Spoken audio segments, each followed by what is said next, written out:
Thomas Dutronc, vexé. Le fils de François Hardy déballe au sujet de son père Jacques Dutronc. Pour nos confrères de Paris Match, Thomas Dutronc est revenu sur sa collaboration avec son papa, Jacques Dutronc. Mais contre toute attente, le musicien révèle que son père n'était pas très emballé à l'idée de monter sur scène avec son fils. C'est un témoignage à cœur ouvert. Pour nos confrères de Paris Match, Thomas Dutronc est revenu sur plusieurs pans de sa vie intime. Après le décès de sa mère, Françoise Hardy, survenu le 11 juin dernier, le musicien a sorti un nouvel album. Dans les colonnes du magazine, le musicien retrace aussi sa collaboration avec son père, Jacques Dutronc. Père et fils se sont en effet lancés il y a quelques mois dans une tournée. Mais apparemment, l'ancien compagnon de Françoise Hardy ne voulait pas chanter avec son fils. Il trouvait cela trop conventionnel. Ça m'a un peu vexé, parce que c'était quand même le concept et ce pourquoi les gens avaient acheté des billets, confie-t-il. Thomas Dutronc revient sur sa collaboration avec son père.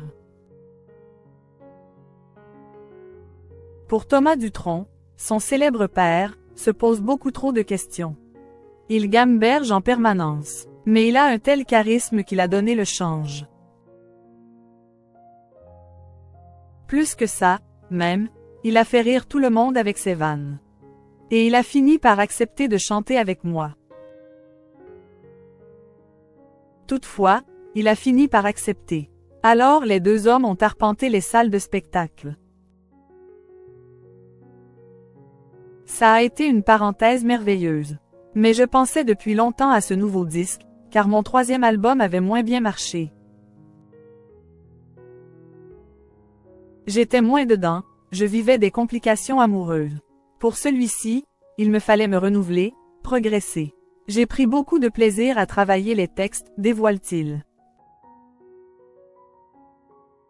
Ses tendres confidences sur la mort de sa maman. Thomas Dutronc a pu par la suite travailler sur son nouveau disque. Mais il ressent un profond regret qui concerne sa maman. En effet, Françoise Hardy n'a pas eu le temps d'écouter le disque de son fils. Je ne lui faisais rien écouter avant que ce ne soit fini, parce qu'elle avait quand même la dent dure, lâche-t-il en riant. Même si je m'y attendais, sa disparition a été un vrai cataclysme. C'est difficile à expliquer. Elle avait déjà frôlé la mort 10 ans plus tôt, mais jusqu'à ces derniers jours, elle a été vraiment dans la vie. Elle répondait à ses mails, elle a suivi les rééditions de ses albums en vinyle, elle s'est intéressée aux hommages qu'on lui a rendus sur France Inter et à Bourges, et on rigolait beaucoup.